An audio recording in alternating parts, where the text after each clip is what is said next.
7 on Monday, and it's a little mini adventure because we're going on a day trip to Sheffield to see my good friend Martin, which is fantastic. I only arranged it last week, slightly before I changed my financial plan of savings, so you could say this is the last sort of extravagance I planned before actually saving. But don't worry, because I'm actually just taking my savings that I've made this week along to spend, and that's it. So I've actually got about £25 with me. £20 is savings that I withdrew to pay for the ticket, but it turned out to be cheaper than I thought, so that's the leftovers for that.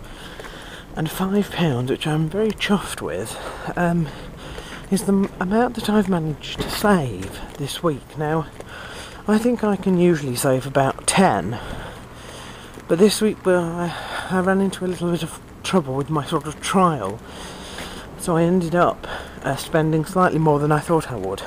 So I'm quite pleased with that. So there's £25 in total. I hope to spend my first little bit in Greg's, which is just around the corner, if it's open for breakfast. If not, I'll have to just run to the station, because my train leaves at 10 to, so it doesn't give me much time. Never mind. I'll have breakfast somewhere, even if it's Leeds City Station. Where's the luck? No luck, Greg's being open. So I'm going to see if there's anything I can get, even if it's just a bottle of pop or something in the station. And I'm going to go wait for my train. So there we are. I hope you're enjoying this as much as me. You can see everywhere has yet really to open. Must be coming on to a path. Maybe as late as 7:30, I don't know.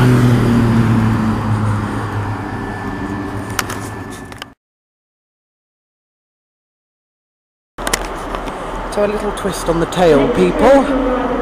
I managed to get to Leeds very early on this very swish train here. This is the mythical train that apparently goes all the way from Harrogate to London. You remember that I said that everybody has to change wherever they're going at Leeds or York? Well, once or twice a day, this rather posh train, so posh that in fact the doors don't open by little buzzers automatically. They have to be open and closed by guards. And it's got toilets and everything. It's very nice. I just happened to arrive at the station a bit early. There was a ticket barrier, which sometimes there is until 8:30 when the rush hour is over, and he said, "Oh, you may as well catch this train." So I popped on.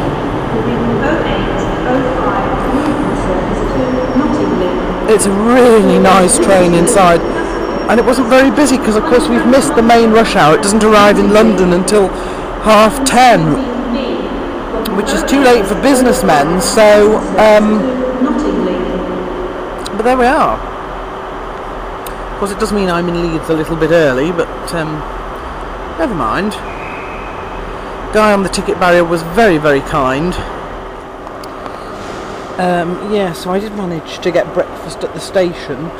From one of the little shops, terribly overpriced. I mean, their package sandwich was £2.09. Dear God! But it did taste rather nice, and I do have the money to use. These are my savings, so I mustn't feel guilty about it. Hello, see there we are. Look, you have to use the handle to get in. It's absolutely delightful. Oops, door's not shut. That's better. There's one open door down there, which I don't think you can see. I think that's where the guardsman came out of.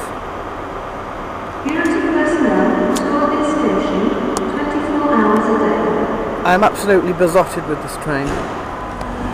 Train's gone now. I've got about 48 minutes to wait for mine, but never mind. At least I'm in Leeds now. I might grab something else to eat, because although that sandwich was rather expensive, it was rather small.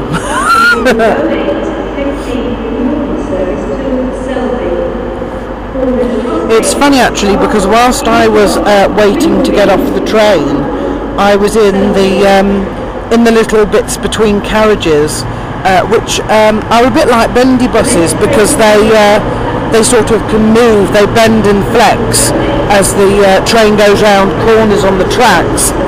And it's funny because it's first time I've thought of our forum patron called Ricky in quite some time actually. I'm not quite sure what happened to him. He's not posted in ages, so I'll have to sort of send him a wake-up call, I think. But I wondered if he did bits that went on trains, you know, that make them sort of go around corners, because I know that he works on bendy buses, and I think it's the same sort of principle. So I was there listening to the creaks as the train pulled into the carriage, because it goes round a corner coming in to Leeds, and I just thought, ooh, I wonder whether Ricky makes bits that go inside trains like this as well as buses. I shall have to ask him. I'll stand up here. Shout her down. Francis! Maybe she won't. Maybe it's me that she yes, to us. Maybe. I don't think. Come on, Francis. Francis. Oi. Come on. Oh look. Come on, chicken. Oh yes. Good girl. Come on. Oh. That's it. That's it. Good girl. Is she gonna go all the way down?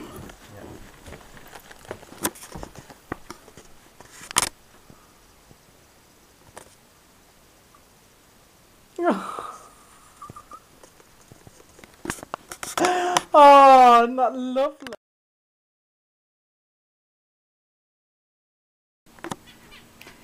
And how exactly did I do on last week's mega predictions in brief?